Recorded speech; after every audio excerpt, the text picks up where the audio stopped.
గత కొద్ది రోజుల నుంచి వెంకటరెడ్డి గారిని టార్గెట్ చేసే ప్రయత్నం జరుగుతుంది. సోషల్ మీడియాలో టార్గెట్ చేశారు, మీరు భయపడలేదు. మీకు నోటీసులు ఇచ్చారు, మీరు భయపడలేదు. డైరెక్ట్గా అరెస్ట్ చేసే కార్యక్రమం కూడా చేశారు. కాకపోతే ఆ అరెస్టులో ఒక వింత విషయం కనిపించింది నాకు. అంటే నాకు ఒక వింత విషయం, ఇక్కడి నుంచి తాడిపత్రి వెళ్ళాలంటే ఒక 7-8 గంటలు పడుతుందా అనుకుంటా. సాయంత్రం 7:30కి ఎఫ్ఐఆర్ అన్నది మీ మీద నమోదైంది. ఎఫ్ఐఆర్ నమోదైనాక పోలీసులు ఒక కొంతమంది పోలీసులు ఒక ప్రైవేటు వాహనాన్ని రప్పించుకొని వాళ్ళు రెడీ అయ్యి ఫలానా వెంకటరెడ్డి అనే వ్యక్తి హైదరాబాద్లో ఎక్కడుంటారో తెలుసుకొని, ఆయన ప్రస్తుతం ఎక్కడున్నారు, లొకేషన్లో ఉన్నారా లేదా అది కూడా తెలుసుకొని తాడిపత్రి నుంచి బయలుదేరి హైదరాబాద్కి వచ్చి హోటల్ తీసుకొని హోటల్లో ఫ్రెష్ అయ్యి మీ దగ్గరికి 12 గంటల కంటే ముందే, అంటే దాదాపుగా పొద్దున్న 7:30కి ముందే వచ్చారు. ఇంటి దగ్గరికి 7:30 కంటే ముందే వచ్చారు. అయితే సాధ్యమవుతుంది అంటారా ఇంత ఫాస్ట్గా? అంటే నా డౌట్ ఏంటంటే ఆల్రెడీ ఆ పోలీసులు హైదరాబాద్లో ఉండేనా అన్నటువంటి డౌట్, ఎఫ్ఐఆర్ తర్వాత జరిగిందా అన్న డౌట్ నాకు. అంటే నేను అనుకోవటం ఏంటంటే 7:30కి కంప్లైంట్, 7:30కి ఎఫ్ఐఆర్, 7:30కి పోలీసులు బయలుదేరిపోయారు. అంతే అంత ఫాస్ట్గా. 7:30కి బయలుదేరితే మీరు అన్నట్టుగా ఎర్లీ మార్నింగ్ 3కో 4కో 5కో వచ్చి ఉంటారు. ఫ్రెష్ అయ్యి అమ్మంటే వచ్చేసారు నా దగ్గరికి. అంతే. హోటల్ కూడా తీసుకున్నారు. ఇక్కడ యూసఫ్ కూడా రత్నదీప్ సూపర్ మార్కెట్ పక్కన ఉన్న హోటల్ తీసుకున్నారు. మీరు వెళ్ళేటప్పుడు నన్ను అక్కడికి తీసుకుని వెళ్ళారు. బట్ నన్ను కార్లోనే కూర్చోబెట్టి వాళ్ళు బట్టలు అవి తీసుకున్నారు. ఒక 2-3 దిగారు, మిగిలిన వాళ్ళు కార్లోనే. అంటే నేను పారిపోతానే అనుకున్నారు, కార్లో అలానే పెట్టుకుని ఉన్నారు.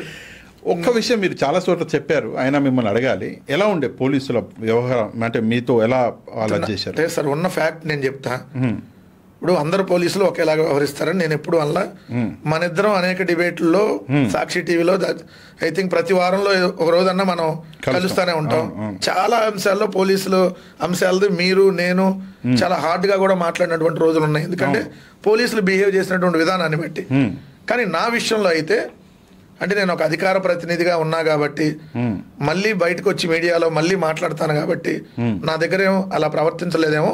నా దగ్గర అయితే ఎక్కడ ర్యాష్గా కానీ లేదంటే ఒక మాట తూలి కానీ అరే ఒరే లాంటివి కూడా ఎక్కడ నా దగ్గర ఏ కానిస్టేబుల్ కానీ ఏ సిఐ కానీ ఎవరు కానీ ఈ కేసులో నా దగ్గర ప్రవర్తించలే. మళ్ళీ నోట్ దిస్ పాయింట్. ఇప్పుడు అరెస్ట్ చేసిన దాంట్లో భవిష్యత్తులో ప్రవర్తించొచ్చేమో, ప్రవర్తిస్తే మళ్ళీ వస్తా, మళ్ళీ వచ్చినప్పుడు మళ్ళీ చెబుతా. కానిస్టేబుల్ పేర్లు కూడా గుర్తు పెట్టుకొని చెప్తా. ఒకవేళ వీలైతే అక్కడ టైం కూడా ఉంటే టైం కూడా కూర్చొని మేజిస్ట్రేట్ గారికి అది చెప్తా, పలానా వాళ్ళు ఇలా మాట్లాడారు సార్, నేను టైం చూస్తానే ఉన్నా, మీకు చెప్పాలని నేను అన్ని మైండ్లో పెట్టుకున్నాను కూడా చెప్తా. ప్రవర్తిస్తే కానీ ఈ నా దగ్గరకు వచ్చినప్పుడు అయితే ఇలా హుందాగానే ప్రవర్తించారు.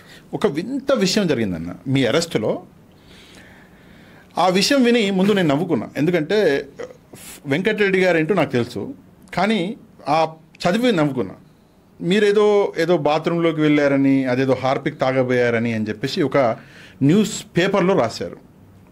మరి దాని గురించి ఏమంటారు? అంటే మీరు ఆల్రెడీ నోటీసులు పంపించారు, రీప్లై వచ్చింది, రీప్లైలో ఒక ప్లీజ్ అన్న పదం నాకు నచ్చింది, దాని గురించి చెప్పండి. సరే, ఆ నోటీసులు చెప్పేదాని ముందు సార్ మా ఇంటి దగ్గర సీసీ ఫుటేజ్ ఉంది, బయట మా డోర్ తీసే ఉంది, లోపల 2 కానిస్టేబుల్, బయట 2 కానిస్టేబుల్, బయట మా కమ్యూనిటీ సెక్యూరిటీ 2 ఉన్నారు, లోపల సిఐ 2 కానిస్టేబుల్ సోఫా దగ్గర ఉన్నారు. సో నేను అసలు వాష్రూమ్కే పోలా, పాయింట్ నెంబర్ 1. ఎందుకంటే పోలీసులు వచ్చారు, మాట్లాడినా ఏదైతే ఒక జత బట్టలు తీసుకోమన్నారు, నేను ఆ తలుపు కూడా దగ్గరికి వేసి ఒక జత బట్టలు నా బ్యాగ్లో ఇప్పుడు మీకు తీసుకొని వచ్చా, ల్యాప్టాప్ బ్యాగ్, ఆ బ్యాగ్ లోనే ఆల్రెడీ ఒక షర్ట్ పెట్టి ఉంది, మీకు తెలుసుగా. షర్ట్ రెడీగా ఉంటే బయటకి ఎటు వెళ్తాము, ఇంటర్వ్యూలకి మళ్ళీ ఎక్కడన్నా వెళ్ళాల్సి వస్తుందని షర్ట్తో పాటు ప్యాంటు ఇన్నర్స్ పెట్టేసుకొని బయలుదేరా. అంతే. సో ఇక అక్కడ డిస్కషన్ ఏముంది? మరి ఒక్క విషయం నాకు సందేహం ఉంది, మరి మీ ఇంట్లో అప్పుడు రాధాకృష్ణ గారు లేరా? అంటే మా ఇంట్లో ఉండడానికి లేదుగా. అంటే ఆ సమయంలో అక్కడ రాలేదా? ఆయనకెట్లా తెలిసింది? నేను పర్మిషన్ ఇస్తేనే రావాలిగా. ఆయనకెట్లా తెలిసింది మరి? సరే, ఒకటి ఏంటంటే ఆ 2 దినపత్రికలు ఇప్పుడు వాళ్ళు రాజకీయ పత్రికలుగా నడుపుతున్నారనే విషయం అందరికీ తెలుసు. సోషల్ మీడియాలో ఎవరో పనికి మాలని పెడితే దాన్ని ఒక పత్రిక అది నిజమా కాదా తెలుసుకొని మాట్లాడాలి. నిజంగా నేను అలా ప్రవర్తిస్తే మెజిస్ట్రేట్ ముందు పోలీసులు చెప్తారుగా. ఈ చిన్న లాజిక్ అట్ట మిస్ అయ్యారు. ఇప్పుడు ఒక పత్రిక ఏం రాసింది, బలవంతం చేయక మేము తీసుకెళ్లాల్సి వచ్చింది, అతను మా మీద తిరగబడబోయాడు, ఏది నేను ఏది వచ్చిన 5-6 మీద తిరగబడే అంత బలం ఉందా? సో తిరగబడబోయాడు అని రాశారు. అప్పుడు పోలీసులు ఏం చెబుతారు మెజిస్ట్రేట్ ముందు? పోయి సార్ మేము వెళ్తే మాకు సహకరించలేదు, మా మీద తిరగబడబోయాడు, మా మీద కొట్టబోయాడు అని మా విధులకు ఆటంకం కలిగించబోయాడు అని చెబుతారు కదా. చెప్పలేదు ఇదిగో మాకు ఇట్లా బెదిరించి ఆత్మహత్య చేసుకోవడానికి బెదిరించాడు అని అది కూడా ఇంకో కేసు ఉంటుంది కదా. మరి పోలీసులు ఎక్కడ మేజిస్ట్రేట్ ముందు చెప్పలేదంటే వీళ్ళు చెప్పిన అన్ని తప్పుడు ప్రచారాలు అంత చిన్న లాజిక్ కట్టమిస్తారు వీళ్ళు. ఓకే. సో రెండోది అందుకని ఆ పత్రిక నేను నోటీసులు పంపించా. సరే, ఇప్పుడు ఆ నోటీసులు మీరు రిటర్న్ తీసుకోవాలి ప్లీజ్. ఆ ప్లీజ్ అన్న పదం నచ్చింది, ఇందాక చెప్పా. మరి కిరణ్ గారు అనే పదం కంటే రామోజీరావు గారి కొడుకు కిరణ్ గారు తీసుకోండి అని రిక్వెస్ట్ చేస్తున్నాను మిమ్మల్ని. ఈ వీడియో చూస్తాడా లేదా తెలియదు కానీ ఒకవేళ ఈనాడు కిరణ్ కానీ ఈనాడులో ఉన్నటువంటి ఎవరైతే ఆ మేనేజింగ్ డైరెక్టర్ అని చూస్తే ప్లీజులు గీజులు మన దగ్గర నడవు. Point number 1. అదే ప్లీజులు నాకు రహస్యంగా వచ్చినటువంటి నోటీసులో కాదు, మీ పత్రికలో ఇదే ప్రకటన ఇది వెనక్కి తీసుకోండి అని చెప్పి అదే ప్లీజ్తో లెటర్ ప్రచురించండి. లేదా పలానా రోజు పలానా కారుమూరి వెంకటరెడ్డి మీద మేము ఇది ప్రచురించినటువంటి ఆర్టికల్ మేము తప్పుగా భావిస్తున్నాము, అది పొరపాటున ఏదో మా సమాచారం తెలియకుండా ఇలా రాశాం అనేది ఒక 2 ముక్కలు రాయండి, విత్డ్రా చేసుకుంటా. ఎస్, లేదు అని అంటే లీగల్గా నేను క్రిమినల్ డిఫర్మేషన్కి రెడీ అయ్యా అంతే. సో మిగిలిన వాళ్ళ మీద కూడా ఆంధ్రజ్యోతి కూడా ఇంకా రిప్లై రాకపోతే డైరెక్ట్గానే డిఫర్మేషన్కి వెళ్తా. మళ్ళీ నోటీసులు ఇలాంటి రెండోసారి ఉండవు. రెండోది మీరు అన్న ఎవరైతే చిల్లరగాళ్ళు కొంతమంది యూట్యూబర్లు ఏదైతే పెట్టారో పాపం వాళ్ళు ఏదో చిన్న చిన్న ఉద్యోగాలు చేసుకుంటున్నారు కాబట్టి నాకు కొద్దిగా జాలి ఉంది కాబట్టి వదిలేసా. మీ మీద 4 పైసలు సంపాదించుకుంటున్నాను అందుకని నేను వదిలేసా. సంపాదించుకోనివ్వండి. ఆ తెలుగుదేశము ఇప్పుడు వాళ్ళందరికీ ఐటీడీపీ నుంచి డబ్బులు వస్తాయి, సో ఆ యూట్యూబర్లకి వాళ్ళకి, సో వాళ్ళు ఏదో పాపం ఆ డబ్బుల కోసం మాట్లాడారు కాబట్టి జాలితో వదిలేసా అని భావించమని చెప్తాను వాళ్ళకి. ఇప్పుడు మీరు ఐటీడీపీ అన్నారు కాబట్టి ఇక్కడి నుంచి రాజకీయ ప్రశ్నలు మొదలు పెడతాం. ఇంతవరకు మీ గురించి మాట్లాడుకున్నాం. మొన్న ఒక వీడియో చూశానన్న, ఆ వీడియో చూసి నాకు చాలా భయం వేసింది. ఎంత భయం వేసింది అంటే ఆంధ్రప్రదేశ్లో రాజకీయం ఇంతలా అంటే ఆ వీడియో జనరల్గా చాలామంది చూసి ఉంటారు, లైట్ తీసుకుంటారు, నాకు కానీ భయం వేసింది. ఆ వీడియోలో ఒక వ్యక్తి నిలబడి కింద కొంతమంది కూర్చుని ఉన్నారు. అది ఎలక్షన్ వీడియో అనుకుంటా, ఎలక్షన్లకు ముందు. ఏమంటున్నాడంటే జగన్మోహన్ రెడ్డి గారిని ఎలా బద్నాం చేయాలి, ల్యాండ్ టైటిలింగ్ యాక్ట్ అంటే ఏంటి, ల్యాండ్ టైటిలింగ్ యాక్ట్ గురించి మీరు ప్రజలకి ఏం చెప్పాలి అని ఒక వ్యక్తి వివరిస్తున్నాడు ఆ వీడియోలో. వాళ్ళు కింద కూర్చున్నారు, నాకు తెలిసి వాళ్ళు ఐటీడీపీ వాళ్ళనుకుంటా, ఐటీడీపీ వాళ్ళకే క్లాస్ తీసుకుంటున్నాడు ఇంకో వ్యక్తి. అంటే రాజకీయాలు ఇంతలా మారాయా ఒకటి. రెండోది మరి వైసీపీ ఎందుకు ఇట్లా చేయట్లేదు? సార్ మా నాయకుడికి వాళ్ళకు ఉన్నటువంటి డిఫరెన్స్. సరే, రాజకీయాల్లోకి వెళ్ళే ముందు ఇంకొక పాయింట్, నేను ఈ కేసుకు సంబంధించిన తర్వాత నేను జగన్ గారిని కలిసా. ఓకే.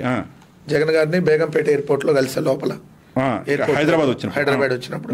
అంటే నా అరెస్ట్ జరిగింది మంగళవారం, నేను బుధవారం పొద్దున్నే హైదరాబాద్కి రీచ్ అయ్యా. బుధవారమే మళ్ళీ టీవీ ఛానల్లో కూర్చున్నా. గురువారం రోజు జగన్మోహన్ రెడ్డి గారు హైదరాబాద్ వచ్చారు. సో గురువారం నేను జగన్ గారిని కలిసా. వెల్కమ్ బ్యాక్ అన్నారు, థ్యాంక్ యూ సార్ అన్న. అయిపోయిన తర్వాత మళ్ళీ లోటస్ పాండ్ అంటే కలవాలని కూడా లేదు, కలిశాను కదా, ఆల్రెడీ కనపడ్డాను కదా. సరే లోటస్ పాండ్లోకి వెళ్ళాను, అక్కడ కలిసే అవకాశం దొరికింది. జగన్ గారు నాకు ఒకటే చెప్పారు, అంటే జగన్ గారు ఇప్పుడు మీరు ఆ క్వశ్చన్కి దీనికి సంబంధం ఉంది, అందుకని చెప్తున్నా. జగన్మోహన్ రెడ్డి గారు అందు వెంకటరెడ్డి మన లీగల్ టీంను ఒక 10 మందిని నీకు ఎప్పుడు టచ్లో పెట్టుకో, నీ మీద మళ్ళీ వాళ్ళు కేసులు పెడతారు. సో నువ్వు ఆల్రెడీ మెంటల్గా స్ట్రాంగ్ అని నాకు తెలుసు, నువ్వు మెంటల్గా ప్రిపేర్ అయ్యావు. సో నువ్వు రాగానే అమ్మటనే ఒక రోజు కూడా గ్యాప్ తీసుకోవాలా, నాకు తెలిసి నువ్వు వచ్చిన 1-2 గంటల్లోనే టీవీలకి ఎక్కావు. సో నువ్వు ఇది ఆపవు. సో కానీ ఒకటైతే చెప్తున్నా, నువ్వు ఇప్పుడు ఎలా మాట్లాడుతున్నావో అలానే ఉండు తప్ప ఎక్కడా కూడా టంగ్ స్లిప్ కావద్దు. 1కి 2 సార్లు నొక్కి నొక్కి చెప్పారు, నువ్వు ఎక్కడ టంగ్ స్లిప్ కావద్దు. అవతల వాళ్ళు నిన్ను చాలా టెంప్ట్ చేస్తారు, వ్యక్తిగతంగా కూడా నీ మీద టార్గెట్ చేసినా నువ్వు ఎక్కడ టంగ్ స్లిప్ గా మాకు అని మా నాయకుడు నాకు చెప్పాడు. ఇదే జగన్మోహన్ రెడ్డి గారు నాకు చెప్పినటువంటి మాట. ఇదే చంద్రబాబు నాయుడు గారు అయితే వాళ్ళ పార్టీ వాళ్ళకి ఏం చెప్తాడో తెలుసా? బోషిడికే అంటే ఇంకా తిట్టు, ఇంకా బోషిడికే అని తిట్టు, నేను అవసరమైతే 2 రోజులు ధర్నా చేస్తాం నీ మీద ఏమైనా చేస్తే. ఇది కదా చంద్రబాబు నాయుడు గారు చెప్పింది. మరి అప్పుడు మీరు అన్న వీడియోకు దీనికి డిఫరెన్స్ ఎంత ఉందంటే, జగన్ గారు మనం ఎక్కడ తప్పు మాట్లాడకూడదు, లెక్కలు మాట్లాడాలి, నిజాలు మాట్లాడాలి, ఇదే ఆయన. అందుకని ఆయన ప్రెస్ మీట్లు కూడా మీరు అబ్జర్వ్ చేయండి. సో అలానే ఉంటాయి. అందుకని మేము అటువంటి తప్పుడు పనులు చెయ్యం. సో గెలుపు ఓటమి ఉంది సార్, ఇవాళ పాస్ అవుతాం, రేపు పొద్దున ఫెయిల్ అవుతాం, మళ్ళీ ఫెయిల్ అవ్వచ్చు, మళ్ళీ పాస్ అవ్వచ్చు, మళ్ళీ పాస్ అవుతానే ఉండొచ్చు, మధ్యలో ఫెయిల్ కూడా అవ్వచ్చు. This a regular process. ఇప్పుడు మనం ఎగ్జామ్ ఉంది సార్, ఇప్పుడు గ్రూప్ 1 ఐఏఎస్లకి దీనికి ప్రిపరేషన్లో ఒక అటెంప్ట్ ట్రై చేస్తారు, ఫెయిల్ అవుతారు, మళ్ళీ ట్రై చేస్తారు, మళ్ళీ ట్రై చేసి కొట్టే వాళ్ళు ఉంటారు కదా. సో ఇది ఒకసారి ఏదో మనం ఓడిపోయాం కాబట్టి మనం ఉన్న వ్యక్తిత్వాన్ని వదులుకోవాలి, లేదంటే గెలుపు కోసం అడ్డదారులు తొక్కాలి అని అంటే ఇప్పుడు కూడా మన రాజశేఖర రెడ్డి గారిని ఇంతమంది గుర్తుపెట్టుకుంటున్నారంటే కారణం ఏంటి? మాట ఇస్తే మాట తప్పడరా, చెప్పాడంటే చేస్తాడు రాజశేఖర రెడ్డి గారు. సో నిజాయితీగా నిలబడతాడు అనేది కదా ఈరోజు మీరైనా ఇంకోళ్ళైనా నేనైనా అభిమానించేది. ఇప్పుడు అదే చంద్రబాబు నాయుడు గారికి చూడండి, మొత్తం ఆయన రాజకీయ జీవితం అంతా మచ్చలే కదా. సో పిల్లనిచ్చినటువంటి మా దగ్గర నుంచి ఆ చిత్తూరు రైల్వే స్టేషన్ దాకా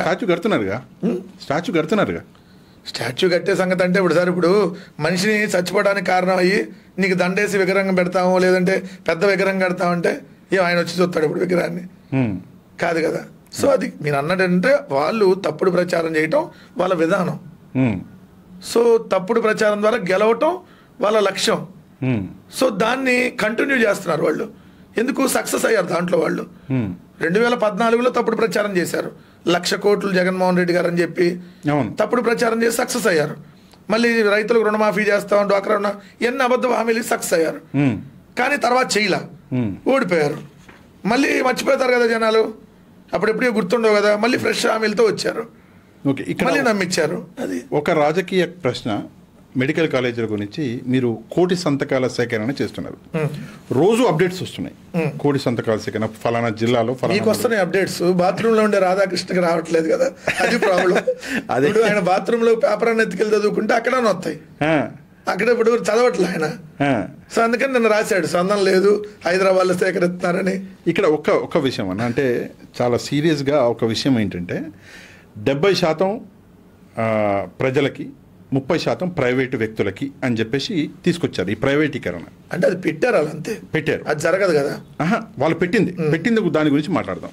కాకపోతే ఇంతకుముందు మీ గవర్నమెంట్ కూడా 50% సీట్లు ప్రైవేటు వ్యక్తులకి ఇస్తూ జీవోలు తీసుకొచ్చింది కదా. మరి 50% కంటే 70% మేలు కదా. ఇక్కడ మీరు అన్న పాయింట్ ఏంటంటే ఆ 50% డబ్బులు ఎవరికి వస్తున్నాయి? ప్రైవేట్ వాళ్ళకి వెళ్తున్నాయా, ప్రభుత్వానికి వస్తుందా? ఇప్పుడు మీరు అన్న డబ్బుల్లో ఇప్పుడు ఆ 30% అనుకుందాం, ఆ 30% ప్రైవేట్ వాళ్ళకి వెళ్తాయా, ప్రభుత్వానికి వస్తుందా? ప్రైవేట్ వాళ్ళకి వెళ్తాయి. మరి ఇక్కడ ప్రైవేట్ వాళ్ళకి వెళ్తాయా డబ్బులు? అది 1%, 2%, 10% కాదు. ఆ వచ్చేటటువంటి డబ్బులు ప్రైవేట్ వ్యక్తుల చేతుల్లోకి వెళ్తాయి. సో అంతకుముందు ఎవరి చేతుల్లోకి వెళ్ళాయి? ప్రభుత్వం చేతుల్లోకి. అప్పుడు ఆ ప్రభుత్వం హాస్పిటల్ మెయింటెనెన్స్కి ఉపయోగించేది. మీరు మెయింటెనెన్స్ గురించి మాట్లాడుతున్నారు, ఉపయోగించడం గురించి. నేను మాట్లాడేది విద్యార్థుల మీద పడే భారం గురించి. ఉదాహరణకి ఇప్పుడు మీరు ఇచ్చిన జీవో 107 తీసుకోండి, 108 తీసుకోండి. మీ జీవోలో మీరు రాసినటువంటి క్లియర్గా ఇక్కడ 3 అంశాలని మీరు పేర్కొన్నారు. ఆ 3 అంశాలు ఏంటి అంటే పర్సంటేజ్. అదే మీరు అన్న సీట్లు, మెడికల్ సీట్లు సంబంధించి సపోజ్ 100% అనుకుంటే 100%లో 35% ఏమో ఏదైతే ఇక్కడ ఉన్నటువంటి విద్యార్థులకు సంబంధించిన ప్రైవేట్గా, ఇక్కడ ఉన్నటువంటి విద్యార్థులకి ప్రైవేట్ కాదు, ప్రైవేట్గా 50% ప్రైవేటు, ఒక 35% ప్లస్ 15% ఆల్ ఇండియా కోటా ఉంది దాంట్లో. 35 ప్లస్ 15 ఇది 50. ఆ ప్రైవేట్ లో కూడా 2 ఉన్నాయి. ఒకటి ఎన్ఆర్ఐ అని 15% ఇచ్చారు, 35 ప్రైవేట్. నేను అనేది ఏంటంటే సరే మీకు ప్రభుత్వానికి ఎంతో కొంత వస్తుంది అన్నది మీ ఆలోచన. నేననేది ఏంటంటే ప్రజల మీద, ముఖ్యంగా విద్యార్థుల మీద ఇప్పుడు 30% భారం చంద్రబాబు నాయుడు గారు వేయబోతున్నారు. అప్పుడు మీరు 50% వేయడానికి రెడీ అయ్యారు. లేదండి, ఇప్పుడు ఒక్కొక్క సీటు మీద వాళ్ళు 50 లక్షలు ఒక్కొక్క సీటు మీద అదనంగా వేయబోతున్నారు. మేము ఉన్నప్పుడు ఫీజు ఎంత? 23 లక్షలు. ఇప్పుడు వాళ్ళు ఇంకొక 50 లక్షలు అంత ఫీజు అడిషనల్ గా యాడ్ చేసి 70 లక్షలు చేయబోతున్నారు. అప్పుడు ప్రజల మీద ఎంత భారం పడిద్ది? 37.5 లక్షలు పెంచుతున్నారు. మేము ఉన్నప్పుడు 20 లక్షలు, ఇప్పుడు 37.5 లక్షలు యాడ్ చేసి 57.5 లక్షలు అవుతుంది సీటు కొనాలంటే. ఇప్పుడు మేము ఉన్నప్పుడు 20 లక్షలు, ఇప్పుడు సీట్ అంతా 57.5 లక్షలు అవుతుంది. అంటే 37.5 లక్షలు అదనంగా పెంచుతున్నారు. ఈ 37.5 లక్షలు ప్లస్ 20 లక్షలు ఎవరికి వెళ్తుంది? ప్రైవేట్ ఆడికి వెళ్తుంది. అదే జగన్ గారు ఉన్నప్పుడు 20 లక్షలు దేనికి వచ్చేది? ప్రభుత్వం సంబంధించిన కాలేజ్ మెయింటెనెన్స్కో దీనికో వచ్చేది. మరి డిఫరెన్స్ ఉంది కదా.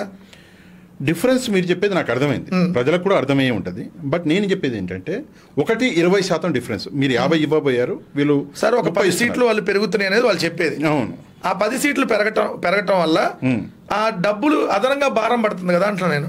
ఇప్పుడు 10 సీట్లు ఎక్స్ట్రా వస్తున్నాయని అన్నారు సార్.